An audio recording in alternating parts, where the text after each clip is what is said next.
Hello, everybody. Ben back again, and this time the Habs lose 4-3 to the Florida Panthers. Their first ever consecutive game losing streak of the season. It's only 2 games, but it's still a losing streak. And you might be wondering, Ben, why are you wearing an All-Star Game jersey today? Well, because it has Habs legend John Scott on the back. That's why. Starting the first, early on, Max Pacioretty, who had not really gotten any of his kind of Pacioretty-esque goals so far this season, gets an absolute snipe to put the Habs up 1-0.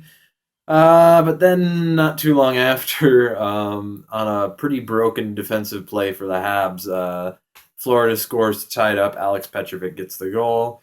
And then later on in the first, Kyle Rao comes off the bench, is not covered at all, and gets the goal to put the Panthers up 2-1. And that's how the first period ends. Shots after the first are 12-6 in favor of Florida, so the Habs kind of started off rough. Then we go into the second, and early on, David Darnay being shown no respect at all.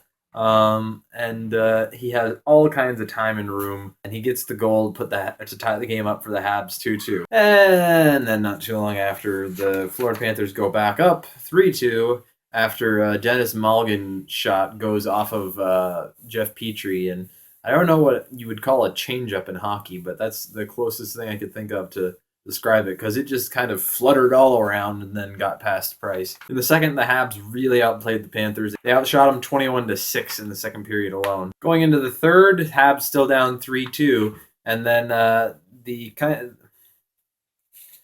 revelation of this season so far, Paul Byron, with I believe his 6th goal of the year, shovels home the garbage that Luongo was just serving him up on a silver platter. Gets the goal to tie it up 3-3. And I know Marc Bergevin's done some really bad moves over his time with the Habs, but I think getting Paul Byron for nothing should help wipe away at least a little bit of it. So the Habs tie it up 3-3, and that's how the third period ends, with the shot advantage still decidedly in the Habs' favor, 36-21. So we go into 3-on-3 overtime, and fairly early on, there's some chances from both ends. But then fairly early on, Galchenyuk breaks his stick and gets stuck out on the ice. Habs end up getting kind of hemmed into their own zone. And Aaron Ekblad breaks his stick on the shot that he scores on, and it ends up being like a 4-mile-an-hour shot. But because it deflects off of Nathan Beaulieu, it kind of fools Price and ends up going in the back of the net. Just watching it, I was like, really, Price? That's the one you lose your streak on.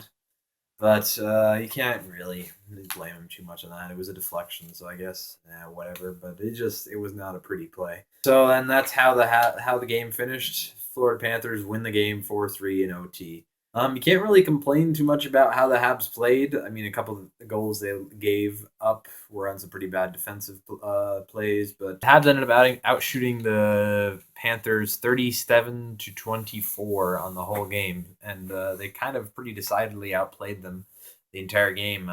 Price just had an off night, which is something very weird to say because it almost never happens. But I'm not too worried. They got a point out of the game, and they have a break. They don't have to play again until Friday, and they play the Hurricanes.